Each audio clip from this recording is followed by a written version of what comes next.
ಮೂರ್ಖ, ನೀನು ನಾರಿಯರನ್ನು ಸೆರೆ ಹಿಡಿದು ಸೆರೆಮನೆಯಲ್ಲಿ ಬಂಧಿಸಿಟ್ಟು ಲೋಕದ ಒಡೆಯನಾಗುವೆಯಾ? ಕೊನೆಯ ಒಂದು ಅವಕಾಶ ಕೊಡುತ್ತೇನೆ. ಎಲ್ಲ ನಾರಿಯರನ್ನು ಬಿಟ್ಟು ನನಗೆ ಶರಣಾಗು.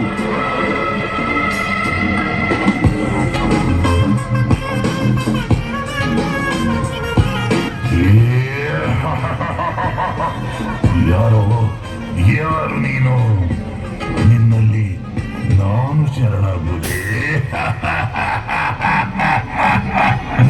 ರಾಕ್ಷಸ ಕುಲದ ಅಧಿಪತಿ ನರಕಾಸುರ ನಾನು ನಿನಗೆ ಶರಣಾಗುವುದೇ?